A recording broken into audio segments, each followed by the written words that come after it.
Glória a Deus, que a paz do nosso Senhor Jesus nos abençoe, nos fortaleça, a graça dele. Que bom estarmos reunidos a cada manhã para lermos a palavra. Vamos ler Esdras capítulo 10, o último capítulo desse livro precioso da palavra de Deus. Esdras 10.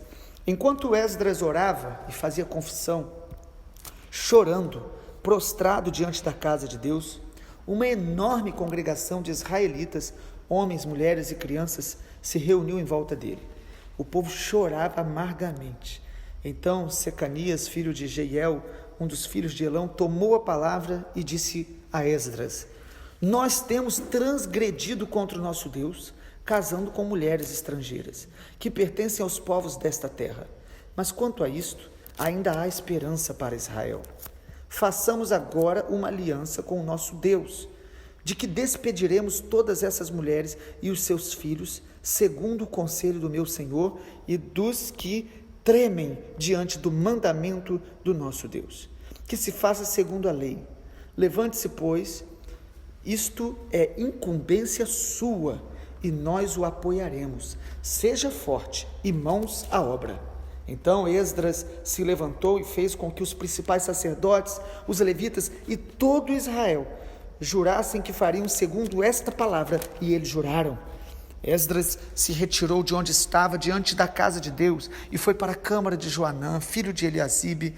Ao entrar ali, não comeu pão, nem bebeu água, porque pranteava por causa da infidelidade dos que tinham voltado do exílio.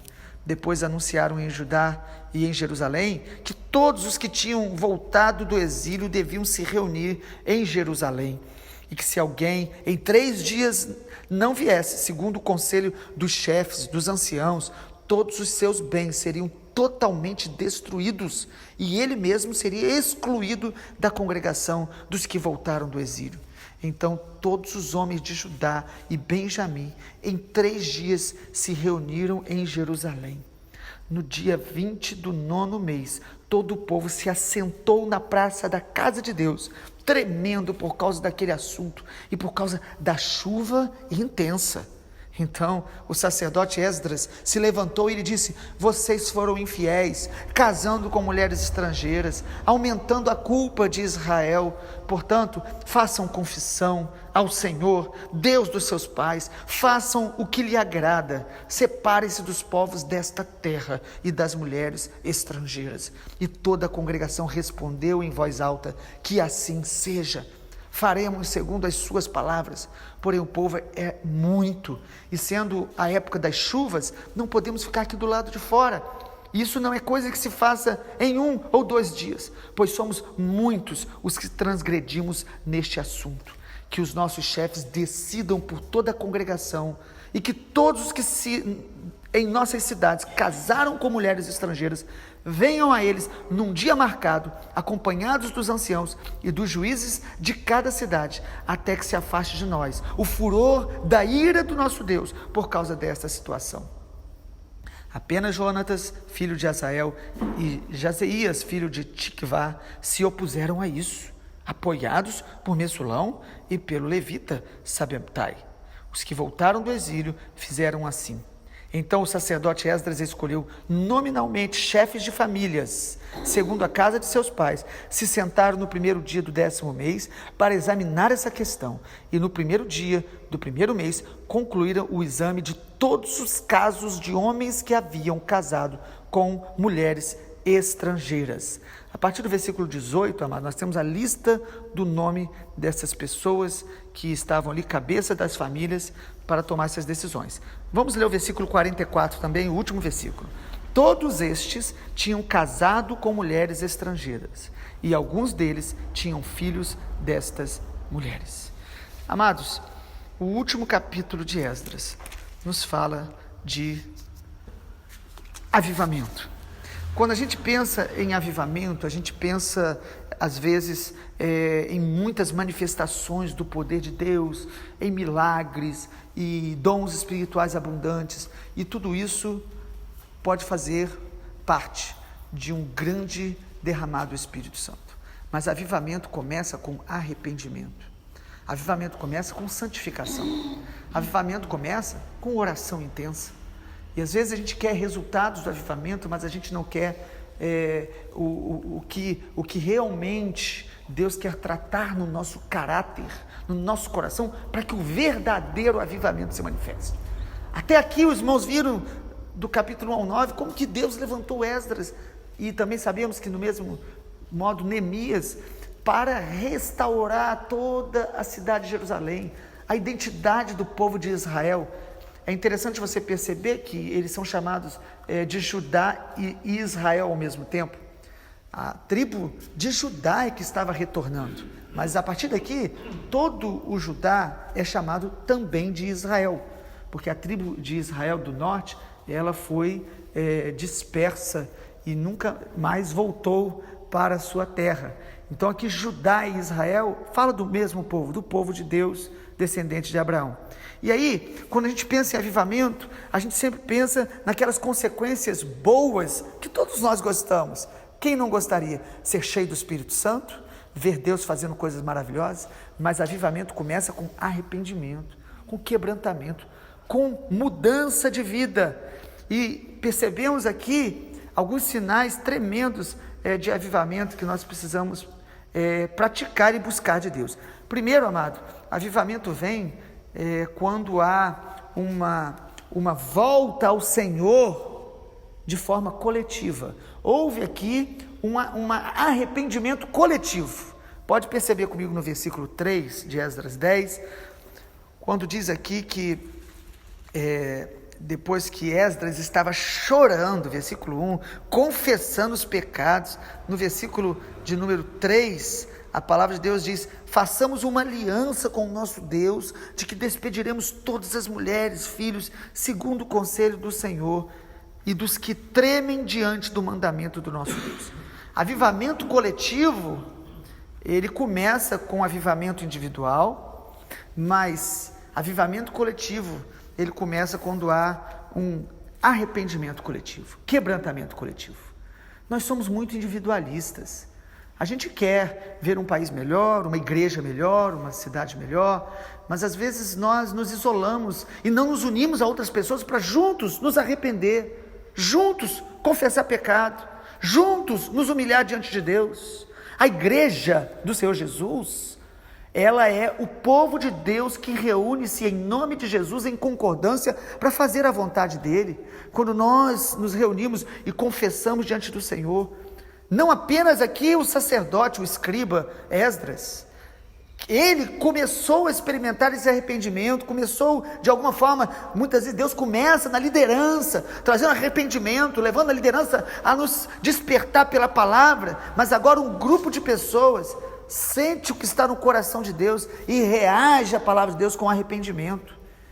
Nós precisamos entender, amado, que na geração como nós, poucas pessoas estão com esse interesse de se quebrantar em unidade, para cooperar com um avivamento coletivo.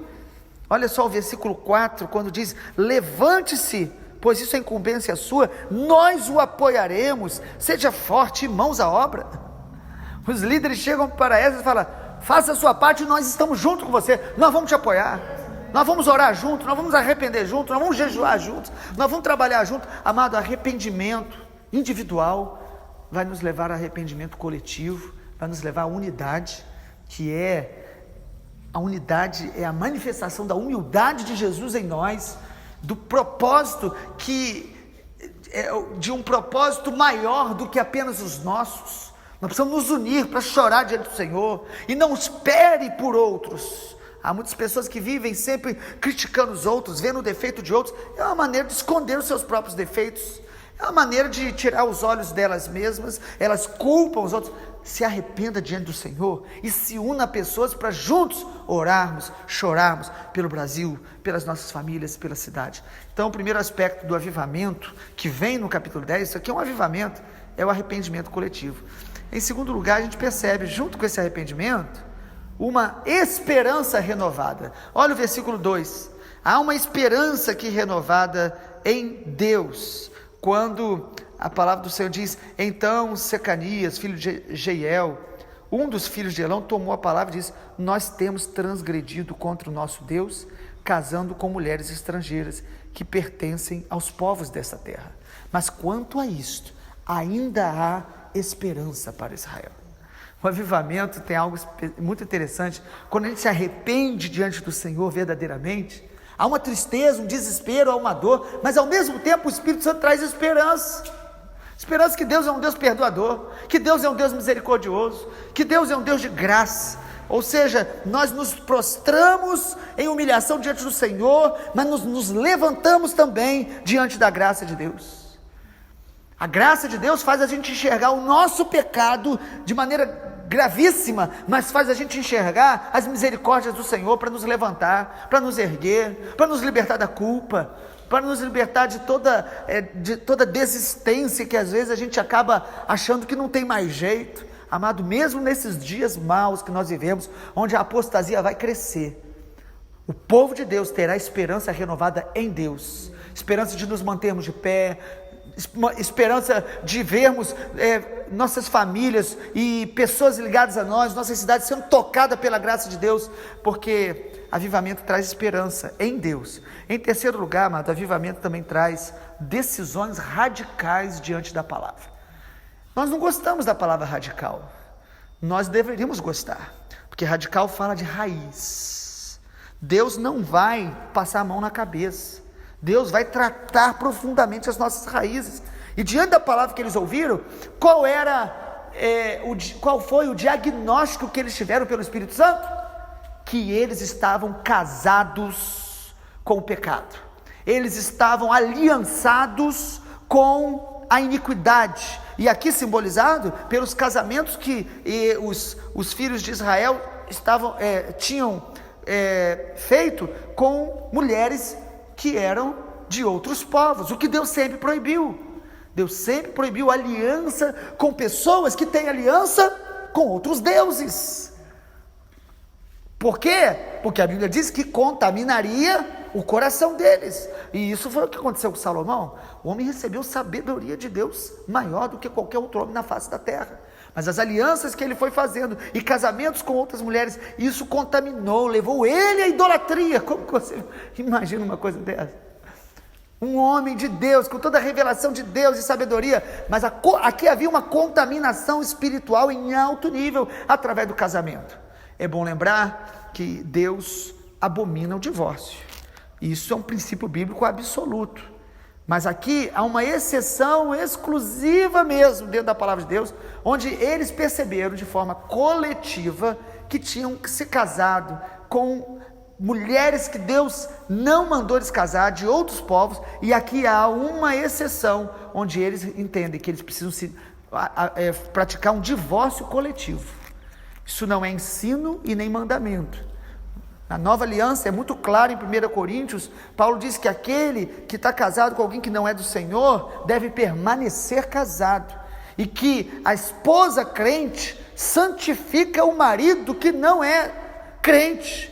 A Bíblia diz isso em 1 Coríntios de maneira clara, que o marido que é crente, se a esposa não for, ele vai santificar, porque a aliança, Deus, ele honra, alianças, casamento não deve ser desfeito. Agora, tem um divórcio que Deus abençoa, é o divórcio antes do casamento, é quando você está sentindo algum desejo, ou está envolvido com alguém que não tem aliança com o Senhor. Então, se divorcie sim, antes de casar, porque após o casamento, é para permanecer casado, independente das circunstâncias.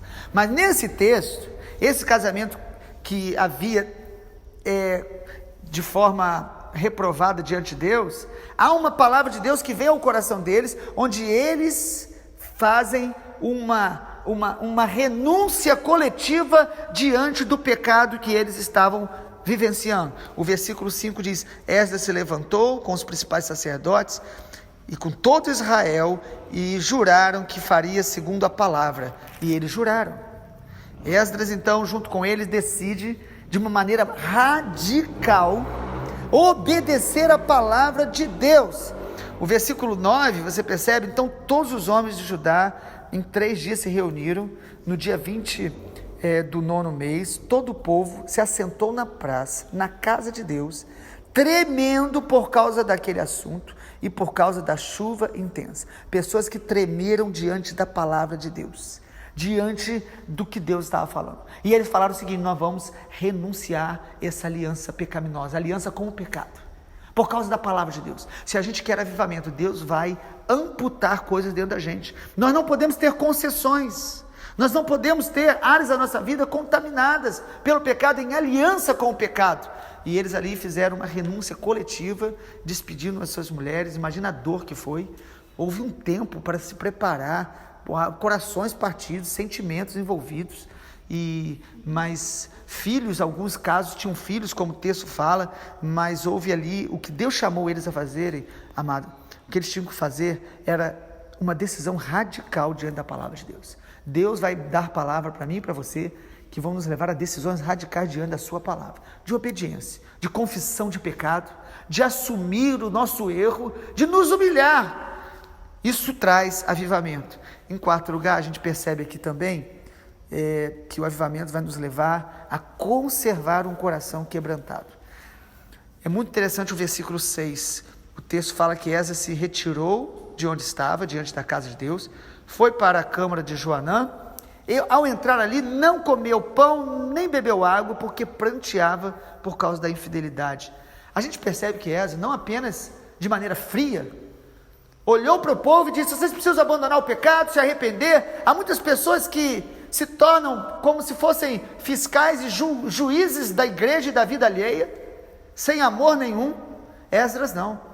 Ele lamenta, ele chora, e aqui, já diante de um mover de avivamento e quebrantamento, ele vai mais uma vez para a presença de Deus em jejum, em quebrantamento, em lágrimas. Por quê, amados? Porque nós não podemos apenas chorar ou apenas apontar o que está errado. Nós precisamos manter um coração quebrantado. Um coração quebrantado para lidar com as pessoas, para lidar com o tratamento de Deus da vida de quem está perto da gente, sem nos tornar acusadores. Porque às vezes até mesmo a gente ouvindo Deus, nós podemos nos tornar pessoas muito duras e sem a humildade de Jesus. O que Esdras vai fazer? É vigiar, orar e jejuar mais. Quantas pessoas têm orado pelo Brasil, mas a oração deles, ela se parece mais com acusação, com amargura, do que essa oração movida pelo Espírito Santo. Não basta você falar a palavra, nós temos que falar a palavra com o coração inclinado para a compaixão do Espírito Santo, movidos pela compaixão de Deus. Então Esdras, ele vai jejuar. O versículo 8 é muito interessante também, quando o texto fala que eles adiaram, se alguém em 3 dias não viesse, segundo o conselho, todos os bens seriam totalmente destruídos. Ele dá um tempo para que as pessoas pudessem tomar aquela decisão, mas ele não deixa que essa decisão seja muito demorada. Então, ao mesmo tempo que ele está ali quebrantado, buscando ao Senhor, ele diz: olha, não adie essa decisão, vocês têm 3 dias. Há momentos em nossa vida que nós não podemos mais procrastinar algumas áreas de desobediência, algumas áreas de dureza de coração. Por quê? Porque os prejuízos vão ser cada dia piores. Nós precisamos obedecer ao Senhor, se humilhar. Esdras dá um tempo específico para eles. Em 3 dias, resolvam essa questão. Resolva, decida, rompa com o pecado e com a aliança com este mundo. E em último lugar, eles realmente decidem obedecer a Deus. Nós precisamos entender, amado, que a obediência ao Senhor precisa ser um estilo de vida. A partir aí do versículo de número 12 diz: e toda a congregação respondeu em voz alta, que assim seja, faremos segundo as suas palavras. E era tempo de muitas chuvas, eles pedem para que haja esse tempo de organização, eles são liderados por um grupo, e é interessante você perceber que algumas pessoas ficaram de fora desse arrependimento. Algumas pessoas endureceram o coração e falaram: nós não vamos fazer isso. O versículo 14 diz que os nossos chefes decidam por toda a congregação, eles estão dispostos a seguir a direção da liderança que Deus colocou ali, e só que o texto diz que alguns preferiram não obedecer. Versículo 15: apenas Jonatas, filho de Asael, e Jazeías, filho de Tiquivá, se opuseram a isso, apoiados por Mesulão. Sempre diante do mover de avivamento de Deus, há pessoas que vão endurecer o coração e não vão querer. E sempre quando a gente decide não obedecer a Deus, tem sempre alguém para nos apoiar, e o texto está falando disso. Mas o que nós percebemos no final de Esdras é que eles decidem obedecer plenamente, romper totalmente com a aliança com o pecado, com aquilo que os aprisionava. E aí, na conclusão, você percebe a supervisão aí dos líderes, né, uma avaliação minuciosa e pessoal, os nomes que a gente pulou aqui, mostrando cada cabeça de família. Eles reconhecem a culpa e abandonam o pecado. Há muitas pessoas querendo libertação, ou cura interior, ou cura emocional. Amado, libertação e cura emocional se resume em confessar o pecado, se arrepender e buscar a face de Deus, e sujeitar todas as áreas da nossa vida ao governo do Espírito Santo, à direção da palavra de Deus. Estar andando na palavra de Deus vai conservar uma vida liberta, uma vida de cura emocional, uma preservação da vida em Deus, e nós vamos ver estas obras do Senhor sendo edificadas na nossa vida. A minha oração é que Esdras nos inspire, nos motive a se sujeitar ao processo do Espírito Santo, a se sujeitar à obra da palavra de Deus contínua na nossa vida, que possamos realmente romper com toda aliança com o pecado, com este mundo, para que este avivamento pessoal, individual e coletivo possa ser uma realidade no contexto onde nós moramos, um avivamento que nos leve realmente de volta à palavra, porque avivamento é se voltar a praticar a palavra de maneira irrestrita, absoluta, de maneira quebrantada. Vamos orar. Pai, obrigado pela palavra do Senhor. Nós oramos para que o nosso coração seja como o povo de Israel neste tempo de Esdras. Possamos responder à Tua voz, obedecer de maneira radical, deixar o Senhor tratar as raízes mais profundas da nossa vida, e que diariamente o Senhor esteja nos podando, como o Senhor Jesus nos ensina em João, no Evangelho de João, no capítulo 15, nos podando para que a gente possa frutificar mais ainda. Pai, tenha misericórdia de nós e nos ajude em nossa geração a experimentar este avivamento pessoal, individual, buscando cada dia mais andar na Tua palavra, e que o Espírito do Senhor nos enche, para que esta obra de reedificação em nós seja contínua, e que nós possamos também, como igreja local, como irmãos em Cristo reunidos em qualquer lugar dessa nação, ou onde esta palavra está chegando, que nós possamos também buscar em unidade este quebrantamento, arrependimento em unidade, para que haja também avivamento coletivo, e nós e as nossas famílias venham a experimentar a manifestação da glória do Senhor. Assim pedimos em nome do Senhor Jesus, para a glória de Jesus. Amém, Senhor. Glória a Deus.